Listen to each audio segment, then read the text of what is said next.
Tudo bom, pessoal? Domingão, eu tava trabalhando agora de manhã, na verdade eu tava estudando um caso agora de manhã. Eu preciso fazer um caso super complexo de um registro de um divórcio no Brasil. Eles se divorciaram nos Estados Unidos, mas envolve uma série de peculiaridades aí, diferenças nesse caso, e eu vim estudar agora de manhã, porque eu preciso terminar esse processo semana que vem para já mandar para registro no cartório. Então vamos lá, o que eu quero conversar hoje com vocês aqui. Eu já falei para vocês algumas vezes, eu tento trazer aqui no canal algumas experiências pelas quais eu passei, para que vocês não cometam os mesmos erros. Eu tento sempre na minha vida contar as histórias que eu vivo para as pessoas que estão perto de mim, para que elas cometam erros diferentes, não os mesmos que eu já cometi. Eu acho que é desnecessário, né? Então eu vou tentar trazer aqui um pouquinho para vocês da experiência, vou tentar falar um pouquinho para vocês do que eu vejo acontecendo com muitas famílias que querem vir para os Estados Unidos e acabam transformando esse projeto de mudança de país, de reinício de uma nova vida em algo mais complexo do que às vezes ele realmente é. Toda vez que alguém pensa em mudar alguma coisa, principalmente de país, a pessoa, eu acho que inconscientemente ela acaba se convencendo de que ela vai começar alguma coisa do zero. E eu acho que esse é um erro. Primeiro, porque eu não acho que as pessoas comecem nada do zero. Elas podem começar um novo projeto. E talvez este projeto ela comece do zero. Mas ela já vai trazer experiência, ela já vai trazer uma bagagem, ela já vai trazer, às vezes, um investimento, ela já vai trazer, às vezes, um sócio ou algo nesse sentido, né? Então, eu não acredito que essa história de eu vou começar do zero, ela realmente seja adequada para nomenclatura dessa situação. Por quê? Às vezes, inconscientemente, as pessoas realmente acham que elas vão começar tudo do zero. E eu vejo muita gente chegando aqui nos Estados Unidos e querendo começar tudo do zero, inclusive o casamento. Em 2023, não, mentira, nós estamos em 24, em 2022 nós fizemos 83 registros de divórcios no Brasil. Aí muita gente pode falar assim, poxa, Daniel, mas foi pós-pandemia, porque você tem o período do divórcio em si, propriamente dito, né, que é feito aqui nos Estados Unidos, e nós não fazemos isso. Eu não trabalho com direito de família, então não faço isso aqui. Tem uma advogada no escritório que faz direito de família, mas ela faz no Brasil. Então ela inclusive está no Brasil e ela só faz essas homologações ou divórcios de brasileiros diretamente lá no Brasil. Muita gente pode ter falado, poxa, mas isso aconteceu, esse número grande, né, 83, e na verdade não foram 83 nacionais, né, foram 83 que eu fiz. Imagina os outros, né, o número é muito maior. E a gente vinha de épocas anteriores, onde a gente fazia 15, 18, eu acho que o máximo que nós fizemos foi 2018, nós fizemos 35, 36, foi alguma coisa assim. E de repente foi para 83. E esse ano, em 2023, nós fizemos 101.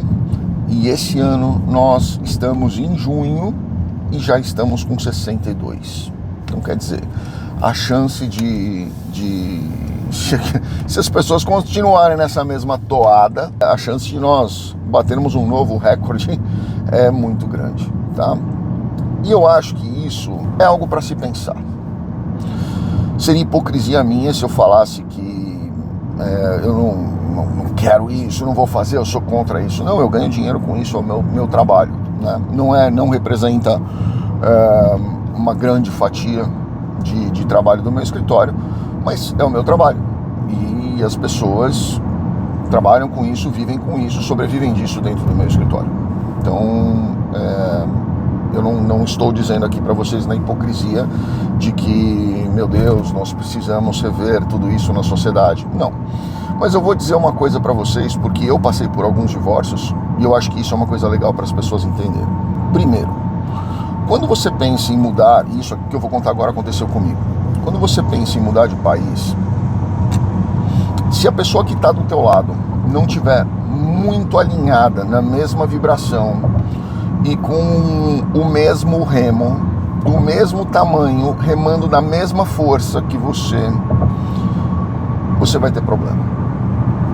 Eu vi isso acontecer, nossa, centenas de vezes, sem exagero, centenas mesmo.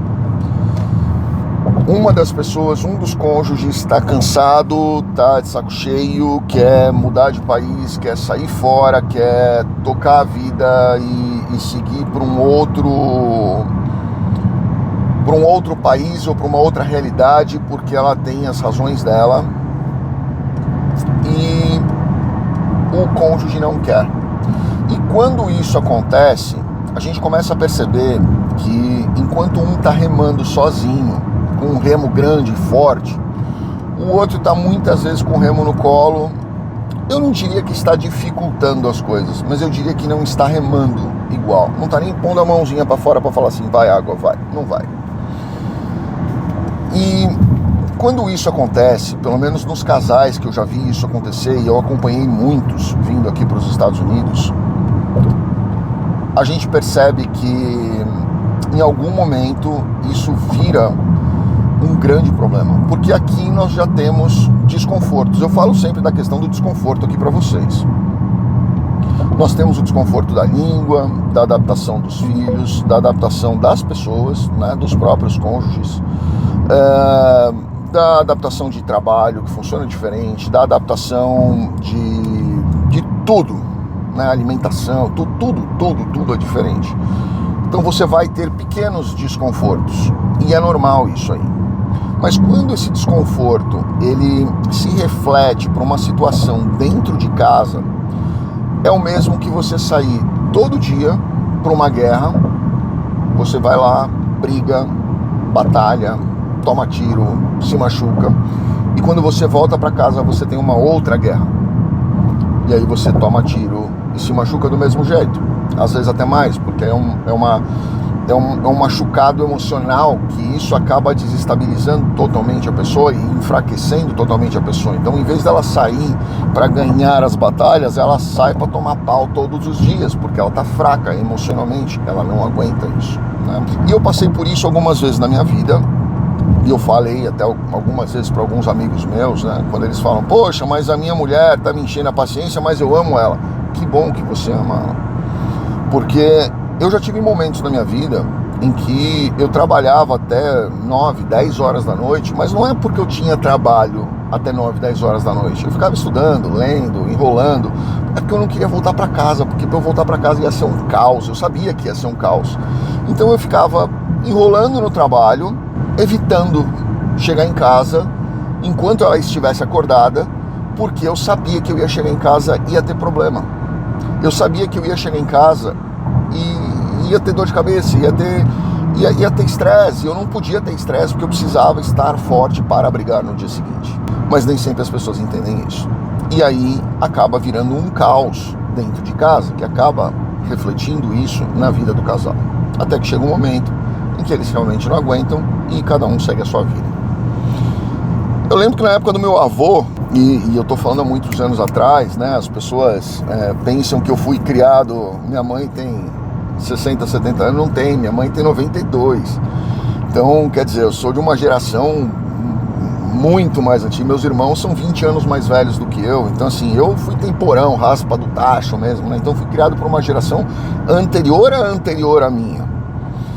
E eu lembro uma vez que um tio meu queria se separar de uma tia minha, irmã do meu pai.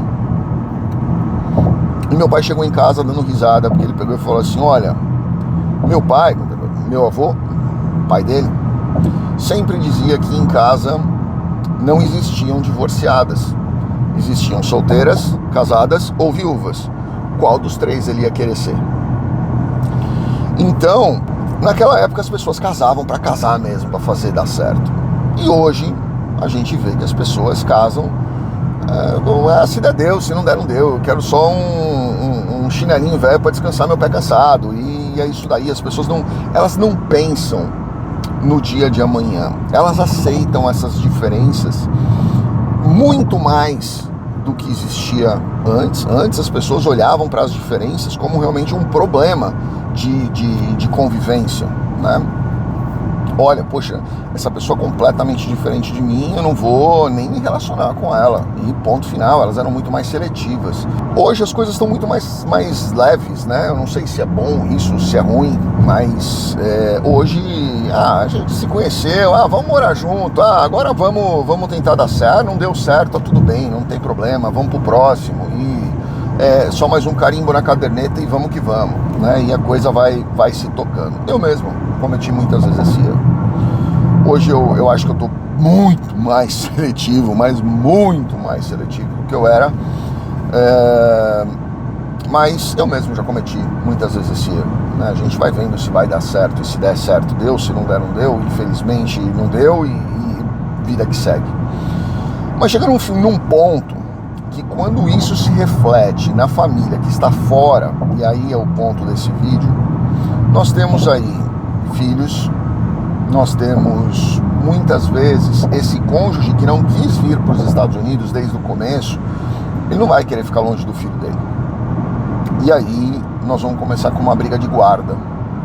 E quando a gente entra numa briga de guarda, eu digo para vocês, porque no meu divórcio com a mãe do meu filho, eu tentava sempre me policiar com relação a isso, e era muito difícil mesmo.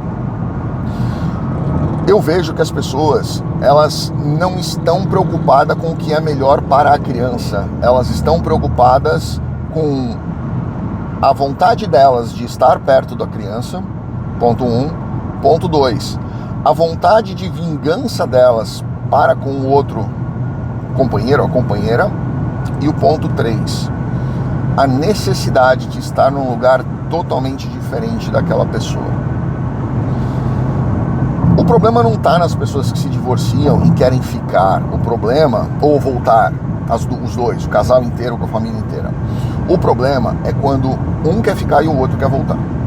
E aí a gente começa a questionar uma série de questões aí, de pontos que são muito delicados, né? Como vai ser essa separação dos pais? Porque se um tá aqui e o outro tá no Brasil, para ir visitar o filho no Brasil é um caos, para vir visitar o filho aqui é outro caos. Então não dá para ver todo final de semana ou a cada 15 dias, não dá para você pegar um voo de 10 horas a cada 15 dias, 10 horas para vir, 10 horas para voltar, para passar um final de semana com a criança e voltar. É absurdo isso, é humanamente muito difícil você fazer uma coisa dessa. E não é a mesma coisa, porque você tem fuso horário, você tem uma série de coisas que acabam impactando, né? Então, eu quis deixar essa história aqui para vocês pensarem, avaliarem direitinho. Não tô dizendo para vocês que as minhas escolhas foram certas, até porque eu paguei muito caro por elas.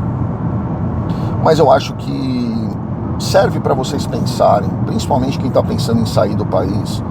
Eu sempre falo, a coisa mais sagrada que existe quando você sai do seu país, da sua zona de conforto, é aquilo que está debaixo do seu teto. As pessoas não levam a sério isso, até elas começarem a viver um inferno por causa disso, né? E se você sair já muito bem alinhado com o seu marido, com a sua esposa, com a sua família, vocês vão passar muitas dificuldades, muitas mesmo. Vocês não têm ideia das coisas que vocês vão ter que enfrentar. Mas quando vocês estão na mesma linha, remando para o mesmo lado, com a mesma força, a coisa passa muito mais fácil e muito mais tranquilo. E se precisar fazer um divórcio, óbvio, tentem não fazer da forma mais conflitante que possa existir, porque eu acho que quando você envolve conflito, além de você gastar muito mais com advogados, né, você vai ter um desgaste emocional muito maior que honestamente não vale a pena, tá bom? Fica a dica para vocês, grande abraço, fiquem com Deus, boa semana.